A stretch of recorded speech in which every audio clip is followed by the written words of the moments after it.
snap it, and it's Trey Burton who throws caught. Foles, touchdown. Looks like man-to-man coverage. 4th and 3. Game on the line. Williams loafing one for a doozy. He caught it! He caught it! Kamara in at tailback. He's got 5 rushing touchdowns. And now 6. Tied for the most all time.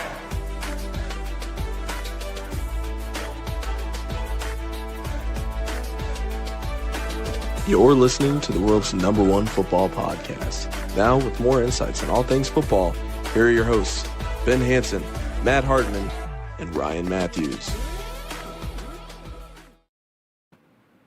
How are we doing, everybody? Welcome to episode 160, where unfortunately won't be able to see all of our beautiful faces. Ben still has yet to figure that one out. It's all good, though. But Shocker. Just like last week, I'm just going to start it off with the guy I can see. Matt, how are we doing? Chat, we are doing great. The Thunder in the NBA Finals. I'm talking ball with my buddies. What a day to be alive. I'm going to turn it to Ben now. I agree. What a day.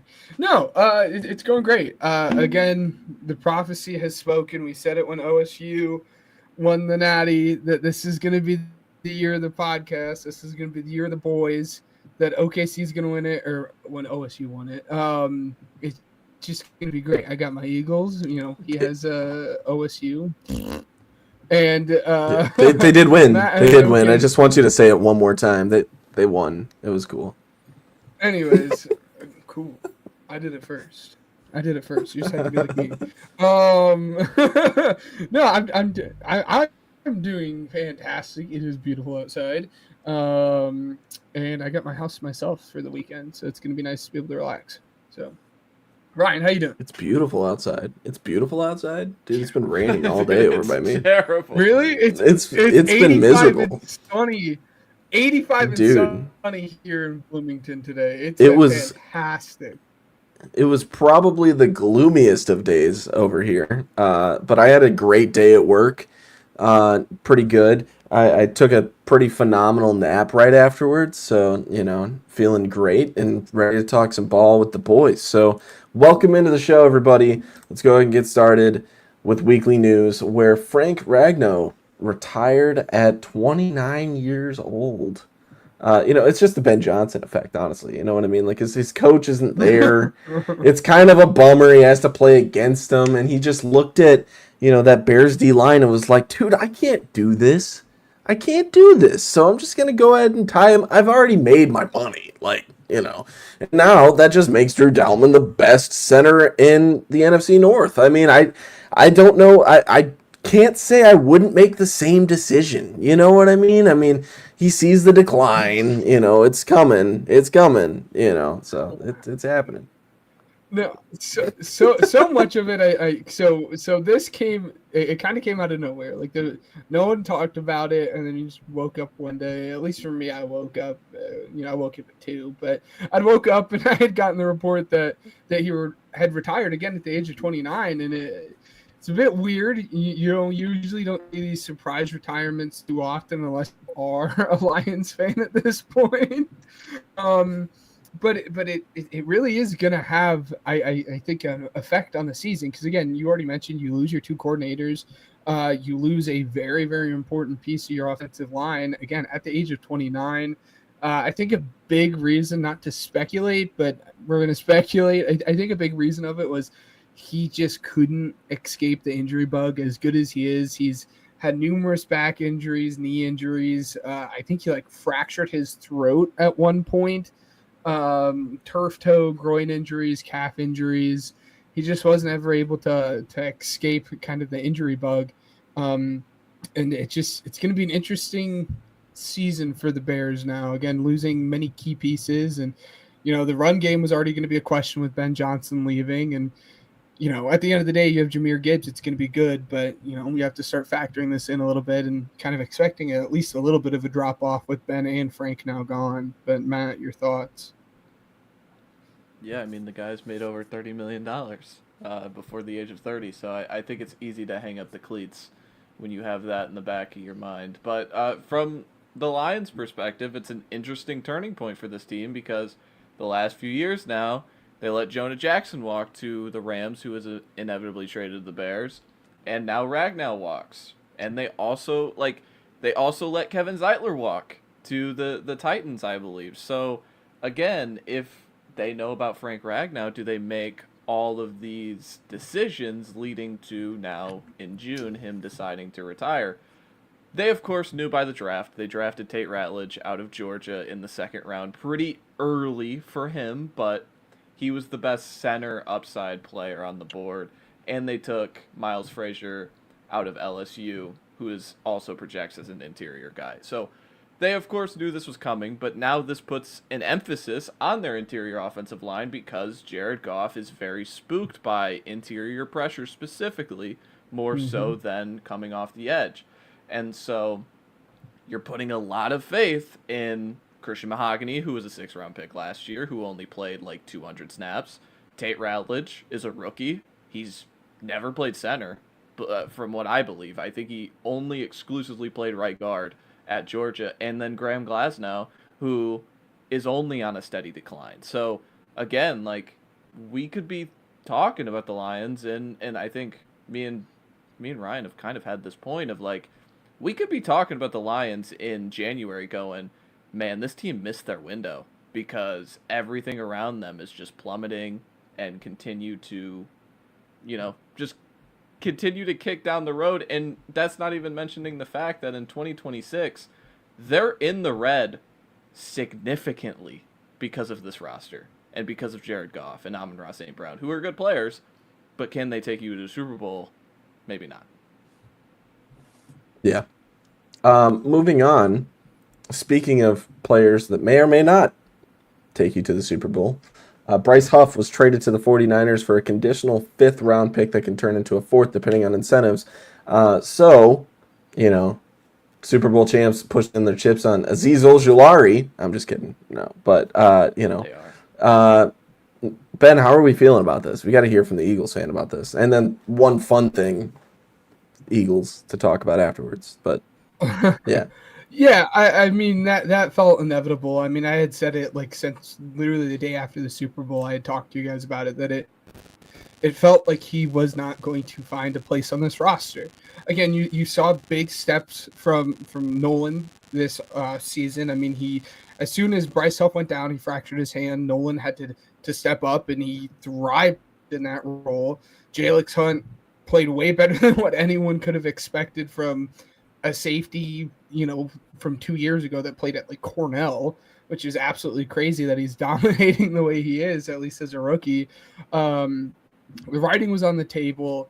But yeah, you just hope that you can get something out of Uche and Azeez. And again, I would be really shocked if they don't go out and make a signing like Zadarius Smith or Clowney or something like that at this point. You can't go in the season just hoping it's going to be those 4 guys. But really, this was the only bad signing that we've seen in a while from Howie. He didn't fit the scheme. It just, at the time, too, it really didn't make any sense. You go and sign Vic Fangio to the contract you did to bring him in, and then you go and spend $51 million on a player that has to play in a wide 9 scheme.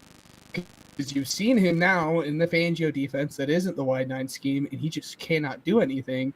But that now translates to the Niners side is perfect because, again, coming off of that breakout season he had with the Jets, he was in the wide 9 Saleh scheme that got him $51 million. So I think it was a win-win for both teams. You were able to get hopefully a 4th-round pick out of him from the Eagles' standpoint, and Bryce Huff hopefully gets to go back to the scheme that got him $51 million in the first place. Seeing if he can produce the way he did with the Jets just a season ago. So it'll be interesting to see how it plays out. Matt, any thoughts?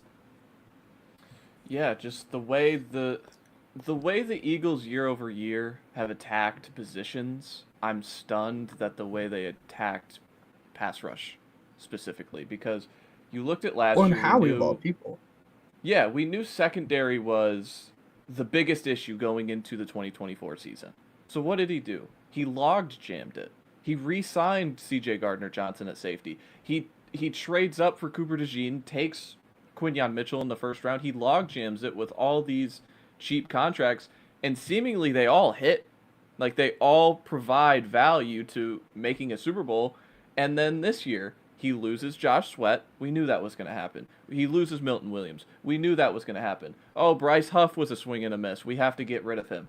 Not one single draft pick in Ty Robinson in the 4th round, and just a bunch of, Azeez Ojulari, Josh Uche signings. So it's very fascinating the way they have attacked the pass rush specific element of this team, because I think that's what won them the Super Bowl. Being able to win with 4, win with depth specifically. And now there's a lot of pressure on, Moro Ajomo is going to play a lot of minutes, hook 'em horns. Nolan Smith is going to be hopefully an every down backer at 235 pounds.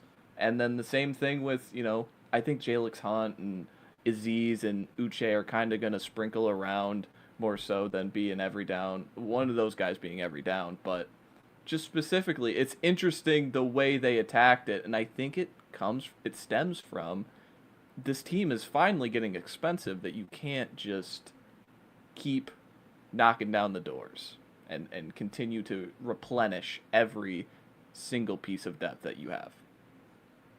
Yeah. It'll be interesting. Go get me Trey. Go get me Trey. That's what it's not going to happen.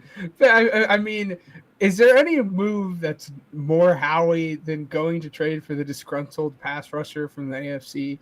Go get me Trey. It won't happen. I know it won't happen. It wouldn't make any sense at this point. Again, as you said, with money, you're taking on $16 million in dead cap from this trade.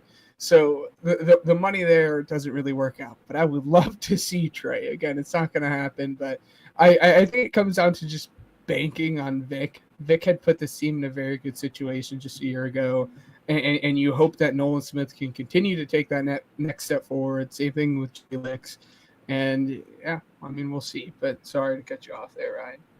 No, you're good. So we're gonna talk about Madden. So I'll be honest, pretty cool, cover.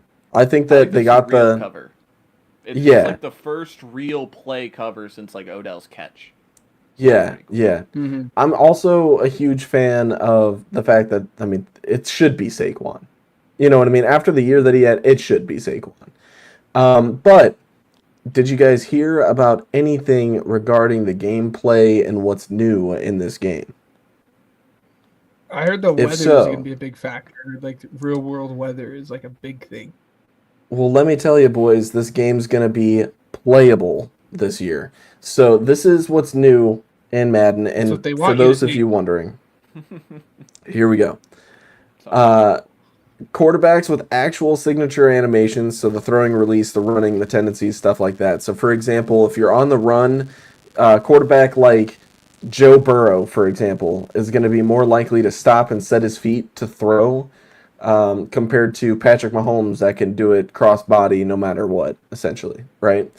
Real-life coaching tendencies and game planning. So, for example, if you're playing, say, franchise mode, right? And I'm the Bears, and I'm playing up against Dan Campbell and the Lions, and I'm on defense, okay? It's 4th and 3. Dan Campbell's going for that.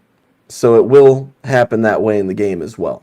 It's not going to be the normal, statistical, we'll probably just punt it because more than likely teams punt it on 4th and 3. You know what I mean? Stuff like that. So that's something that's pretty cool.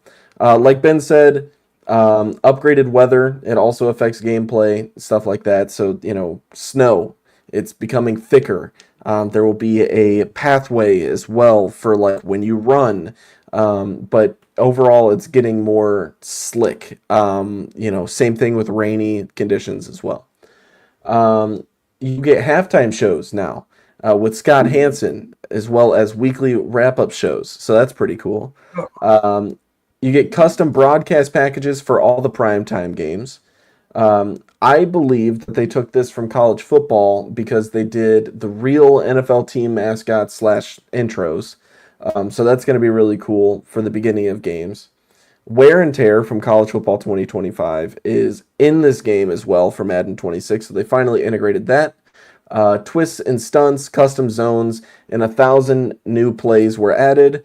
Faster locomotion / player movement. So it's closer to college football when you play it. The feel of the game altogether is going to feel like college football. And there's a lot more head coach customization as well. They did, more in-depth face scans for the coaches, so they look a lot better, and don't just look like claymation coaches. So overall, that's what I've seen on Twitter from people that have played the game early, stuff like that. But my biggest thing, and I think that I can talk for, the both of you, is if it feels like college football, Madden's back. Like, that's all we're asking for. Because when you played college football, Madden last year was untouchable. And we bought it as a package because it was cheaper that way. It almost felt like that was a cheap little pawn off of this game's going to suck this year, but these people are going to eat up college football. Even if it gives them a 3-day early access, let's bundle them together. That way people can play this game a little bit earlier and we could still sell Madden. But now, I know that they're still doing that little bundle package and everything still, but it's a different feel of a game, and that's exactly what we asked for. They killed the cover, and I'm excited to find out, because apparently franchise mode is coming at even more in depth than what it is every other year. You know what I mean? Because it seems like that's the main mode that people play, other than like Ultimate Team, which obviously is super profitable, and they're making changes to that one as well. So, look out for more updates and stuff like that as we get closer to its release. I would assume that it's in August, I want to say. But I want to hear from you guys really quick. Is there anything that you guys are specifically looking for Madden to come out that would maybe, August 14th, by the way. But is there anything specific from you guys that you guys are looking for, if you're going to buy this game? Matt, maybe? I just want a smoother. Oh. No, go for it. Yeah, you have more thoughts. All right. No, the only thing I want, and this is just point blank period, and I know this is a cop-out answer, I just want it to be more smooth, right? Like, I could care less about a halftime show that you're implementing. I could care less. I mean, sure, it's cool that Scott's in the game and whatnot, but I just want to be able to play the game and have it run smooth and not have a linebacker jump 60 feet in the air to intercept a pass when I'm throwing over the middle. Like, I just want it to be smoother, and it sounds like they're fixing it. And to me, from like a fan standpoint, this game could be worse than what 25 is, and I still would buy it just because Saquon's on the cover, if I'm being 100% honest. But my thing is like, where was this, 5 years ago? Like, this is all stuff that like should have already been in the game at this point. But I don't have any strong feelings either way. I just think it's pretty cool that Saquon's on the cover, and I think it's pretty funny that they didn't have the Jags logo on the helmet. So, Matt? Yeah, I mean, hopefully the gameplay's better. Like that, I think that's the standard for every game. Period. It doesn't matter how many features you add. If the gameplay doesn't make me want to play, then I won't. Easy, go. Sorry, guys. I did not. Yeah. I don't know. I just hope it's gonna be fun. Lazy pop. It was really funny because, it was really funny because somebody on Twitter was like, "Man, Madden 26 looks great," and then they showed like the Madden 14 trailer with like RG3 like just running through the Dallas Cowboys defense, and it's just like. It's so funny to me because it's like, dude, the game looks nothing like this. Like, just stop it. Like, none of this matters. The trailer does not matter, and that's all that we've like really seen other than the patch notes and stuff like that they've released, which is really cool. Like, that's where I got all the info from. But like, when it comes to the trailer and stuff, like, it's supposed to generate hype, but when you dive into the actual game itself, like, it doesn't look like that at all. Like, it's a bummer. But I mean, that's the thing too, is we're so like video games specifically, we're so nostalgia pilled that Madden 16 is the greatest Madden game to me, and I don't think anything will ever touch that because I was 12 and like you could just throw it to Odell and he'd catch it every time. Yeah. So it's like, in any video game, we all love Black Ops 2. We all love Borderlands 2. We all love the, super, like, kind of... 2K17. What are the games from... Yeah, what are the games from your childhood that you reconcile with? So it's going to be hard for, like, Madden to ever feel the same again. But I remember playing Madden 07 on, like, my original Xbox, and one of the things that I've been pounding the table for is better team builder, so I can take my own logo or like maybe a pre-built logo and change the colors on it, and then I want to build my own stadium and put it wherever I want. Like, you know what I mean? Like, I want, Soldier, basically, right? I want it to look like Soldier, but have elements of, Paycor Stadium, East Chicago, or, the East Chicago Bears, yeah. So, I just want to take pieces of it and put it all together and do it my own, and you know what I mean? And then have some kind of dome over the top of it to make it look like SoFi, even though that doesn't make sense. I want to do it because it's a video game. It's not supposed to make sense. Like, so I don't know, but it's exciting. It is. I found, I was cleaning the house today. I found Madden 19. For those who are unfamiliar which one that is, that's the one with AB on the cover. Yep. Banger. And I found the disc for it, and part of me was like, do I pop this in and see how different like Madden was then versus now, and like how different the NFL was back then? I mean, 6-7 years ago, it would have been fun. Ugh. Anyways, that's so gross how long ago that was. Anyways, let's go ahead and dive in. We're going to start with the Seahawks, but Matt, why don't you give us your tidbits, your information that you brought to the table for us today? So Seattle, we know, they might have had the weirdest offseason of any team in football this year. But before we get into that, the last season, they were a 10-7 football team. They were second in the division. They missed the playoffs. Obviously, Week 18 didn't matter to them. They were playing the Rams. The Rams already clinched the division. They couldn't get in. So they got an extra 10th win, which meant something for me because I had some 10-plus wins, Seattle stuff, last year. But overall, they were a pretty average team. They were 18th in offensive EPA per play, negative .013. Their pass block win rate, both their offensive line statistics were really, really bad. Pass block win rate was 58%, 21st in the league. Run block win rate was 69%, nice at 28th. Their defensive EPA, their defensive stuff was good because they hired a defensive coach who is really good in Mike McDonald. Defensive EPA per play was negative .018, which is 10th in the league. And then their pass rush win rate with not really a true superstar was 40% at 16th. And then their run stop win rate was 31% at 15th, all according to ESPN analytics. And then we get into, I've been talking about the quarterback, so let's talk about their new quarterback, Sam Darnold.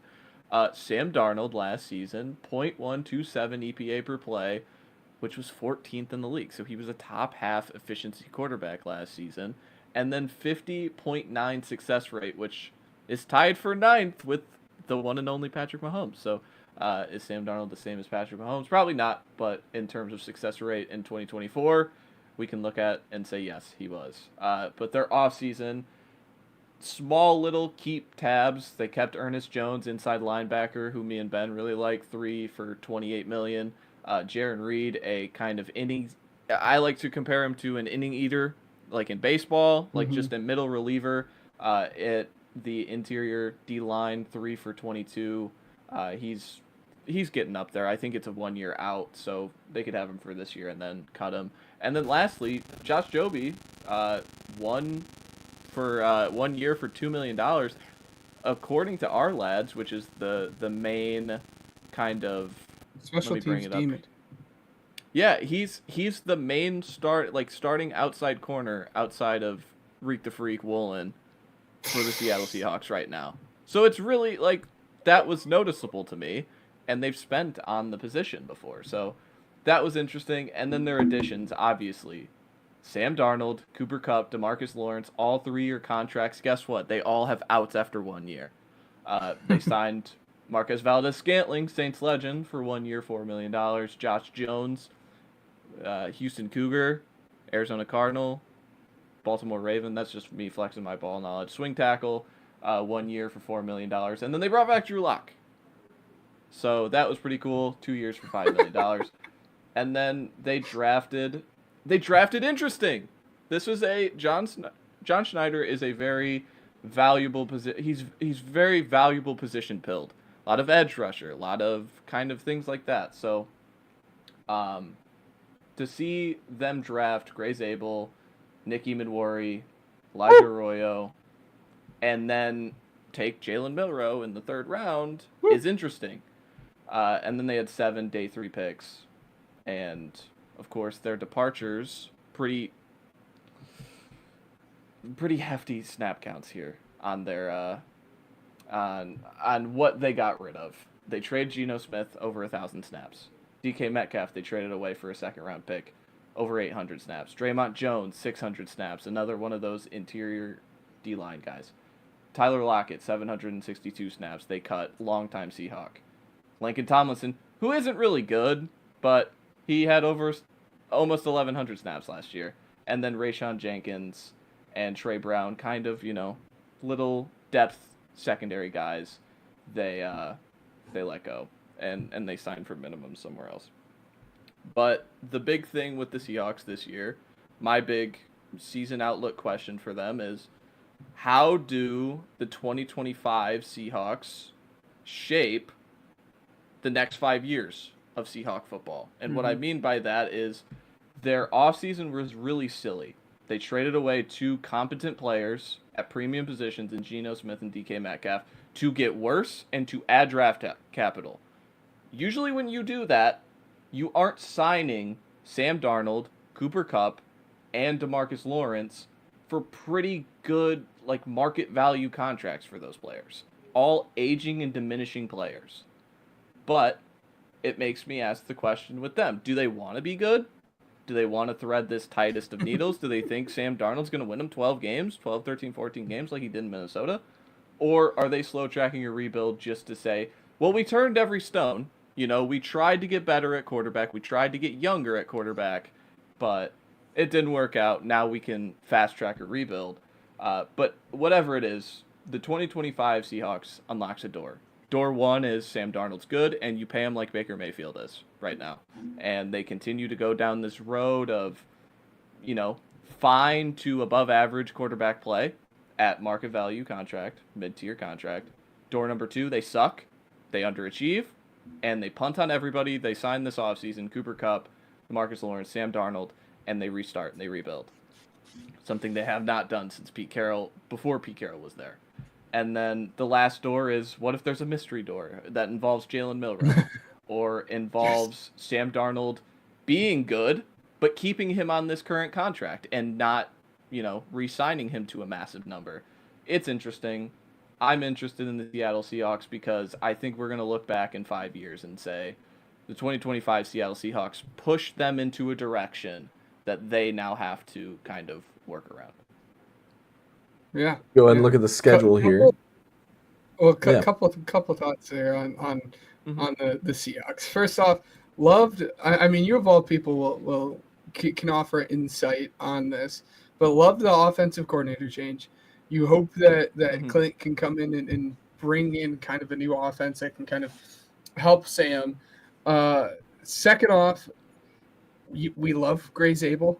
Gray Zabel is darling of the podcast, but that interior offensive line still kind of blows.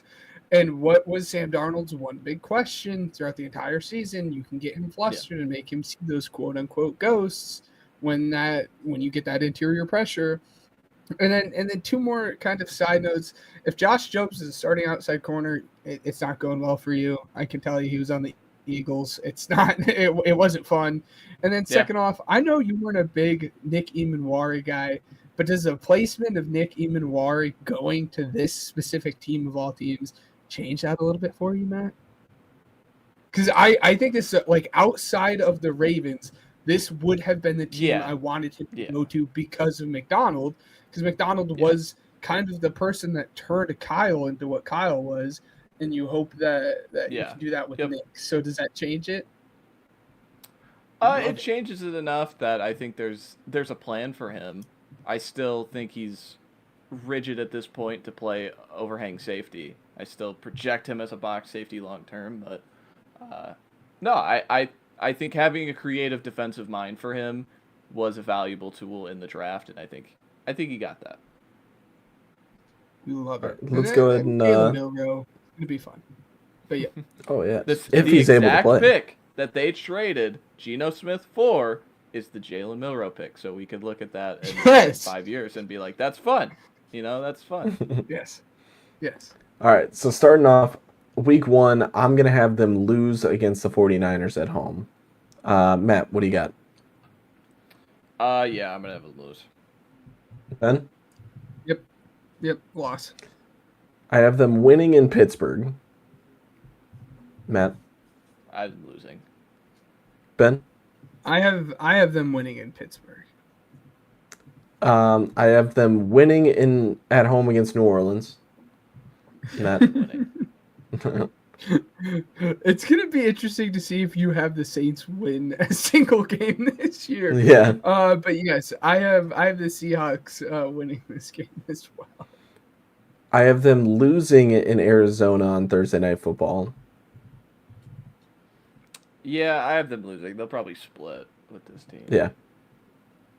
That Ben? that was a hard thing. Is deciding like if I had them split or where it was at. But at the end of the day, again, in division in Arizona, I'm gonna have Zona winning. So Seahawks are gonna lose. These two matchups between Arizona and now Tampa are like probably two of like the, closest ones on their schedule, I would say, amongst the few that they have. But like these two should be dogfights, But at home against Tampa, I'm gonna have them take the loss here as well. Matt? Yeah, I'm gonna have them beat Tampa to lose to Jacksonville. Okay. Just playing the home game. Florida team going up north, going to the northeast or northwest. Yeah. No. Yeah. Playing the I Friday have game. them losing both games. I'm losing to both the Bucks and the Jags. I have them beating the Jags. That's my third win for them. And then I have them beating Houston before the bye as well. Mm. Matt? I have them losing. Ben? Yes, I have them. I actually have them beating the Texans as well, which will get you at the 3 wins, which puts you at a solid 3-4 going into the bye. So I have them at 4-3 going into the bye. Matt, what do you have for them? 2-5. 2-5. Okay. I have them losing against the Commanders in Washington. I'm just gonna say the next 4 here that are right here on this middle row. Losing at Washington, beating the Cardinals at home, losing to the Rams, beating the Titans. Matt? Yeah, I think we see that eye to eye. I have them losing to Washington, beating Arizona to split the season series. They lose to the Rams, and then they beat Tennessee. Ben?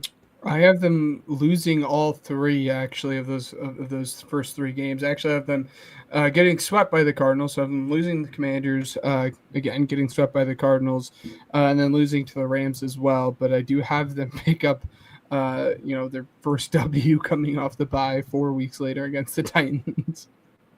I'm just going to do this whole bottom row then.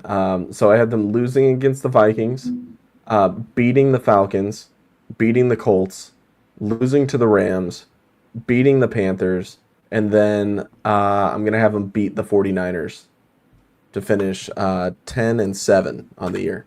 Same exact spot as last year. Matt?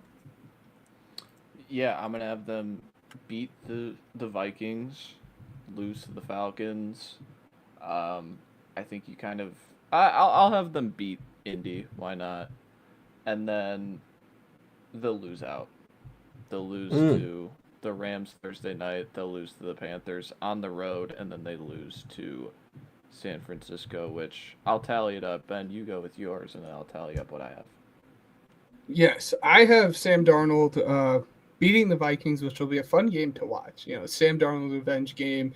Was JJ the right guy? Maybe, maybe not. But other than beating the Vikings, beating the Falcons, losing their next 3 to the Colts, Rams, and Panthers, and then picking up a final W to end off the season against the Niners, which puts them at a solid 7-10, which puts them at that middle ground, kind of that mystery door that Matt had talked about, and not really pushing them in either direction. And then at that point, I wonder if, did Sam Darnold show you enough, or do we go with, again, into that next year, the second-year quarterback in Jalen Milroe, and hope we can find something special there? Because a 7-10 team is not where you would have wanted. Matt, what you tallied up, or what you got? Yeah, I have them 6-11. Top 12 pick territory, bottom of the division. I think they're by far the fourth best team in this division, and I think the results are going to, show for it. All right. So just to kind of recap, that's me at 10-7, Ben at 7-10, and then Matt at 6-11. So that's the Seahawks schedule for you. But moving on, Matt, what you got for us for the Arizona Cardinals this year? The Arizona Cardinals last season, pretty, they were better than I remembered, to be honest. They were 8-9, third in the division. They missed the playoffs, of course, but these were the offensive statistics that I was stunned by. Their offensive EPA per play was .067, which is top 10 in the NFL, behind teams like, Baltimore, Buffalo, and Cincinnati was the only other missed playoff team that was in the top 10. So that shows the trajectory that their offense is clearly on. And then their pass block win rate was 60% at exactly 16th, so kind of middle of the pack. And then their run block win rate was 72% at 11th.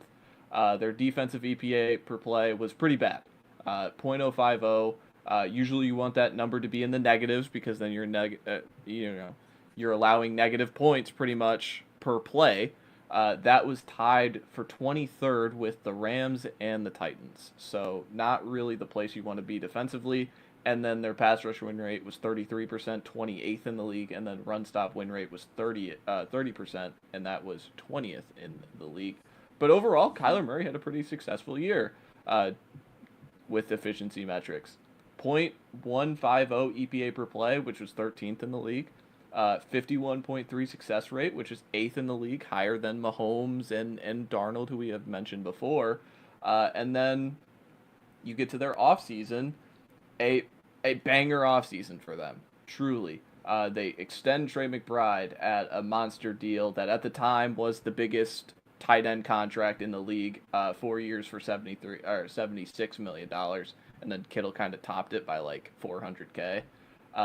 They re-signed Baron Browning, who they traded for at the deadline. They re-signed Evan Brown, who was their center last season.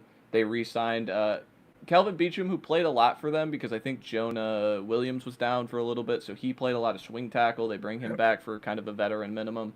LJ Collier, the same thing at the edge rusher position. And then Greg Dortch, a restricted free agent, they brought back for a $3 million contract. He becomes unrestricted next year. And then you get into their additions. This was where they really swung hard for the fences. Josh Sweat, edge rusher, 4 years, $76 million. Take him from the Eagles. Gannon knows him. Dalvin Tomlinson, interior lineman, defensive lineman, 2 years, $29 million. Jacoby Brissett, 2 years, $12 million. He's kind of a backup, break in case of emergency quarterback. Akeem Davis-Gaither, 2 years, $10 million, off-ball linebacker, and then Calais Campbell, going to finish his career with the Arizona Cardinals. We know he was a longtime Cardinal before. And then their draft. Their draft was pretty, this was a draft I highlighted after our, draft show, our draft recap show. Walter Nolan in the first round at pick 16, one of my favorite players, top 10 player for me. Will Johnson, the same thing. Will Johnson was a top 15 player for me. They got him in round 2 because of a knee injury. If that ends up working out for you, you just got an outside corner who has star potential for free in the second round. And then Jordan Birch, any one of those front 7 Oregon players I loved. Jordan Birch was no different. And then they only lost really 2 major departures. Kazir White, who was an off-ball linebacker, and Roy Lopez, who's an interior lineman, defensive lineman. And then Kazir White, it was fun looking this up because they're kind of swapping him out for Akeem Davis-Gaither coming over from Cincinnati. Kazir White, of guys with over, like linebackers with over 200 coverage snaps, he was the lowest graded player in PFS database in 2024. So it can't get any worse, is what they're kind of saying at the linebacker coverage position. And then that brings me to my season outlook question with them. Ironically, it's not defensive, because I think their defense, just by sheer amount of what they have spent, it is going to be better. They have spent, 3 premium draft picks. They spent major money in 3 major defensive lineman additions. They're going to be better, and that's not what my question. My question is, another year of offseason development, will that let this offense take another leap? Like, they were surprisingly top 10 last year, and they have all this in-house development to still, rely on. Marvin Harrison walking into last year was kind of crowned as a top 10 receiver, just in waiting. If he could break out in year 1, he'd be a top 10 receiver. And at best, he was the 4th best rookie behind Neighbors, Thomas Jr., and McConkey. And then Kyler Murray had another instance of fading after the bye week.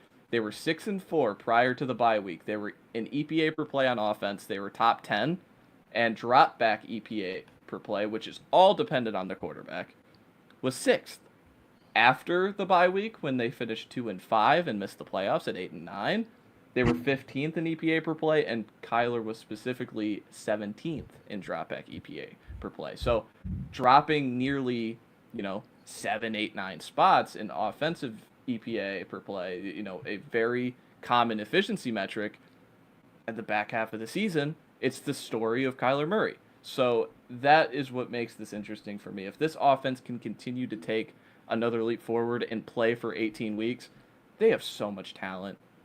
I just want to list off some of the top 100 picks just in the last 3 years they have taken. Paris Johnson, their left tackle. Michael Wilson. Trey Benson. Tip Ryman. Isaiah Adams. All of these guys drafted specifically on the offensive side of the ball, drafted in the last 3 years. So, yeah, I think there's a world where this team takes another leap, and it's because of Kyler Murray, and it's because of the continuity, and it's because of the talent they've invested on that side of the ball. Oh, that's that is a fun way to look at it, but I mean, you do hope that defense does take a step forward. I mean, you hire a guy like Gannon to hopefully figure out that defense, and I mean, he was at least able to get a good year out of Zaven Collins for the first time, switching him over from linebacker to edge, which I guess props to you. But they were able to get a guy like Josh Sweat. But on the offensive side of the ball, there, the thing that concerns me is weapons outside, like pass catching weapons. I mean, I like Michael Wilson, but Michael Wilson doesn't have a whole lot to show, given he's only going into his 3rd year at this point. But he had 548 yards last year. And then Greg Dortch, which seems to be everyone's fantasy darling as of recently, your wide receiver 3, you're really trusting that, again, as you said, that those guys, maybe, again, Greg Dortch, you get a step up from Hoko of all people takes that step forward or something. It'll just be interesting. Again, you're banking on that offensive development, because I think if you can do that, you can hopefully get above that, ranked 10th EPA. But for them to be ranked 10 for EPA, I'm wondering how much of it is the actual talent versus it just being an outside, just like an outlier. Because again, the weapons aren't there. So you just hope Marv can kind of ascend into that wide receiver 1, and Greg Dortch and Michael Wilson can take that step forward. But at least you are building a good offensive line, or at least trying to build an offensive line. And, again, hopefully, Walter Nolan and Josh Sweat can make that impact on the defensive side of the football. Yeah, let's go ahead and dive into their schedule. So I'm just going to go ahead and do the top row. I think that would probably be easier to do it instead of individually. I think it flows better. So, for me, I have them beating the Saints, beating the Panthers, losing to the 49ers, beating the Seahawks, beating the Titans, beating the Colts.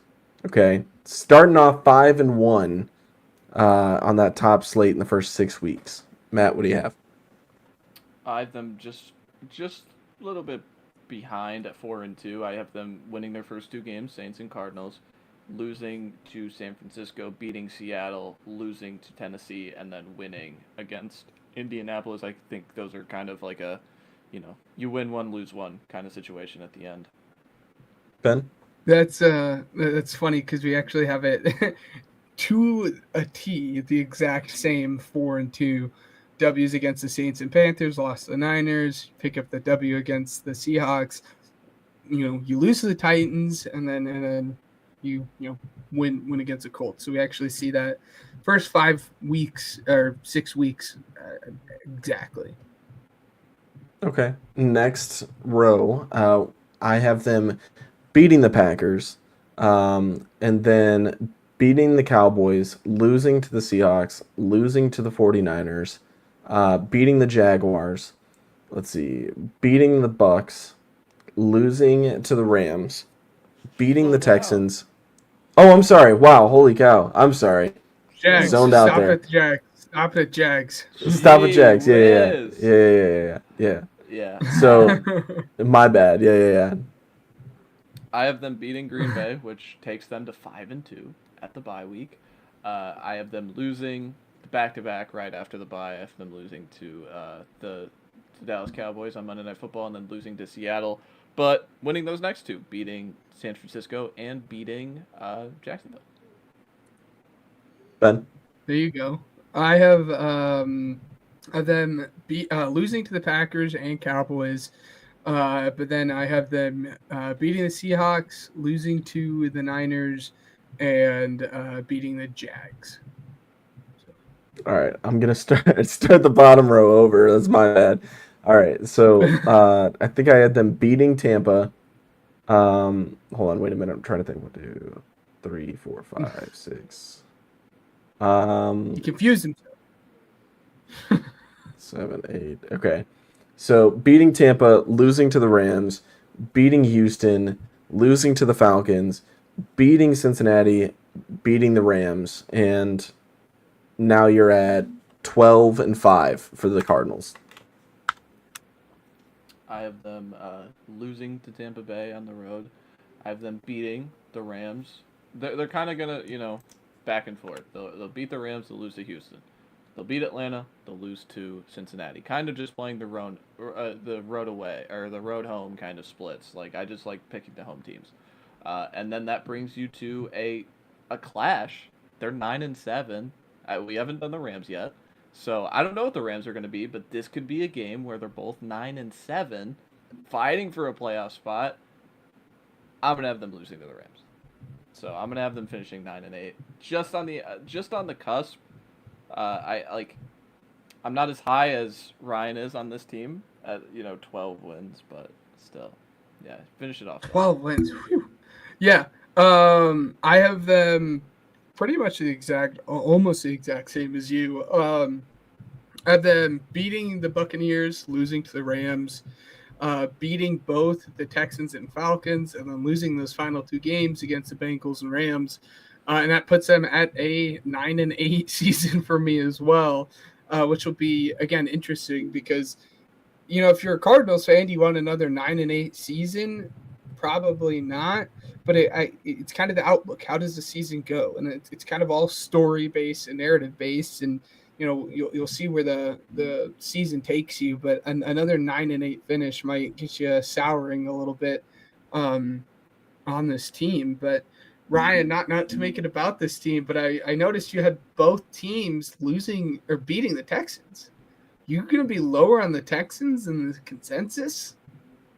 I absolutely am. I mean, spoiler alert. I hate the way that they're treating the offensive line. I'm not a fan of that at all. And so because of that, I've seen how that affects quarterback play. I think CJ kind of takes a step back. I'm not a fan of their wide receiver room. I know Tank Dell's going to be injured as well, so like out for the season more than likely.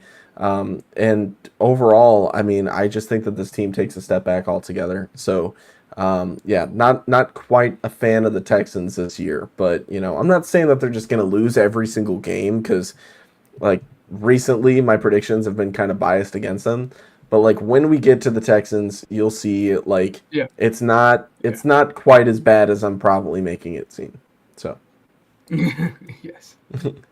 let's go ahead and move on to Weddle. Matt, can you go ahead and share your screen for us? This is going to be our last segment of the night, and then we'll bring it on back next week. So I haven't done one in a long time. I want to go first for the hard mode. So, like, one of you guys go first for this. Well, I have is easy, to. but it doesn't matter. We help each other out here. So, I don't know.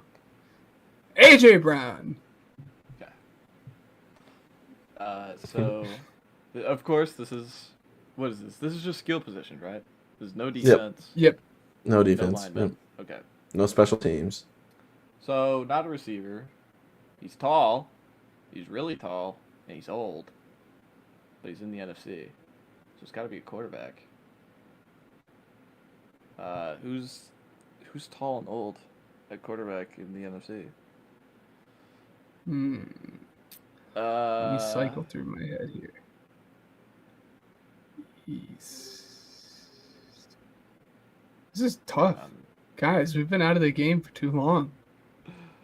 Yeah, Been out of the game like, for too long. my immediate thought goes Stafford, but he's clearly not higher than 11. Yeah, it can't be Stafford. It could be a tight end. I think it could be a tight end, yeah. That's fair. Yeah. Tight end was where my head was going, and I was like, Zach Ertz, but it can't be. I'm thinking like Kittle.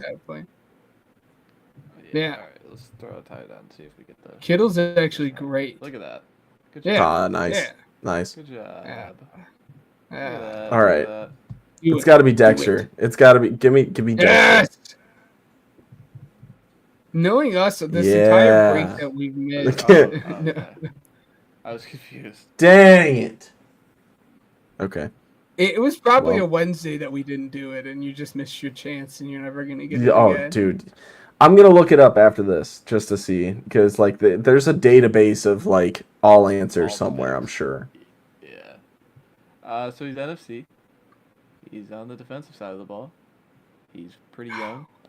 He's small. Well, not even like small, but 6'6" and number 99. Like, thanks for the help. I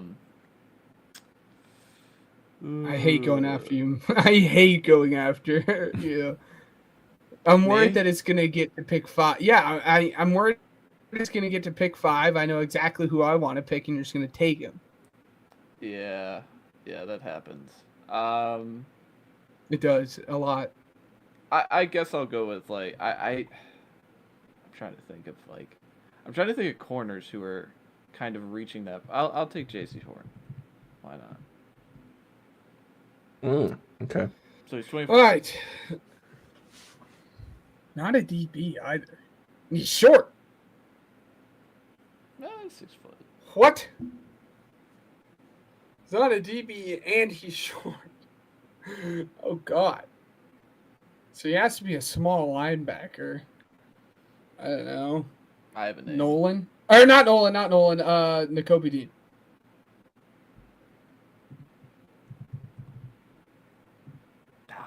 That was my name. Oh. Bang! That was my Bang! name. Bang! That was my name. Bang! I was like, short. I was like, what linebacker is this short? That And I was like, instantly wait. where I went to. What a bummer. I was like, Crazy. I know I'm a short linebacker.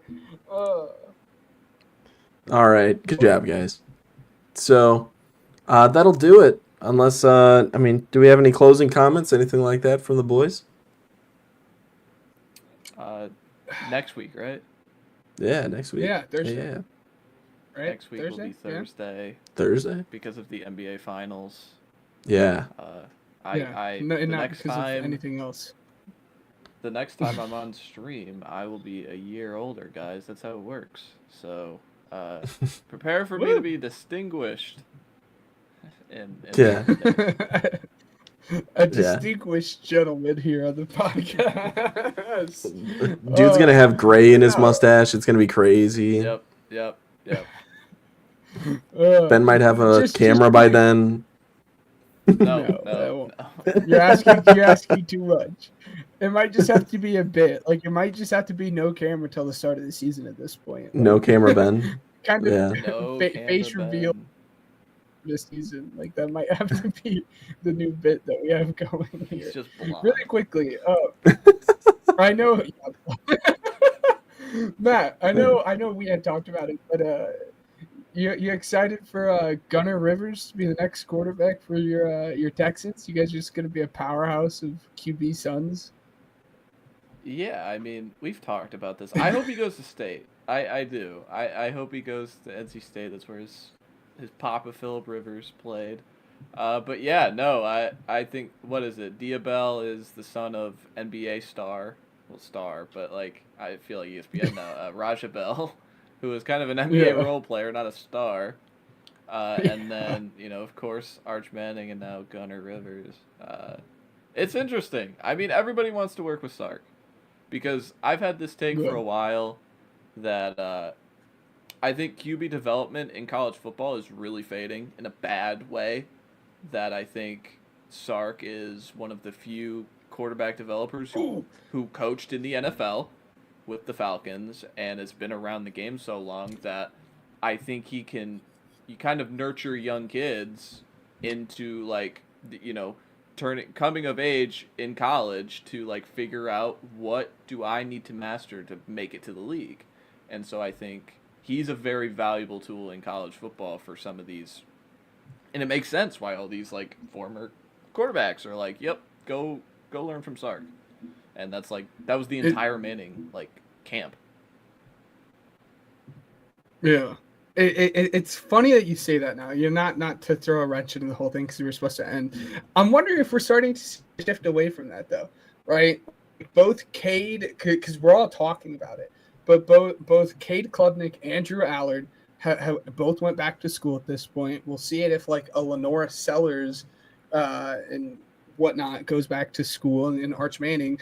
So that was kind of a hot thing. And I'm wondering if like teams are realizing that. Because think of like where Jaden Daniels would have been drafted if he coming out of Arizona State versus the other 2 years. And I think like they're starting to see that. So I'm wondering if like a Drew Allard and a Cade Klubnik, let's say, go top 15, if that's now going to encourage kids to stay for that fourth year. So I'm wondering if we're going to start seeing the pendulum swing the other direction now. And I've actually been sitting on that thought for a long time. So I'm glad you said that. Yeah, we've already seen it because of NIL. Frankly, like I think NIL creates all the pathways to guys stand as long as they possibly can. Like the I don't think we ever talked about it on this podcast, but the Clemson basketball player Ian Shefflin ran out of eligibility in basketball, was not a COVID player, appealed to try and get a fifth year as a non-graduate, got declined, went to football. He's going to be a tight end for Clemson this year. So like it's guys want to play as much college athletics as possible now, because NIL is going to treat them well. Like, it is. And if you're that's what makes it interesting with, like, this. I mean, we're just getting into a college football tangent, but, like, the new proposal with the college football and how both the Big Ten and SEC want 4 automatic slots in the 16-team playoff. And are they wrong? Like, that continues to be my take. It's like, are they? Would you, like, Iowa State, Arizona State was a playoff game last year. Do we remember how that game figured out? Like, Iowa State was not a playoff team. So it's interesting. Take me back to when it was just 4v4 at this point. But I know. Thanks to the 10 listeners who have made it this point. I mean, you guys just got like a little insight of kind of what our little voice chats on Discord. We had to get an hour, guys. We had to. Yeah. We just had to stretch it out. Yeah. Exactly. But you guys just got an insight of what our little 2 o'clock Discord chat sound like. But thanks to the 10 people that crazy. stayed to listen to it. We want to thank Uppercuts Grooming, Region Radio Sports Network, and Spotify for Podcasters for helping us grow as a podcast. We will see you guys next week where we will do the 49ers and Rams schedules. I'm actually really high on the Rams. Just saying. Really excited about that team. If you're looking forward to that, let us know. And we'll see you guys next week for episode 161. Have a good one, guys.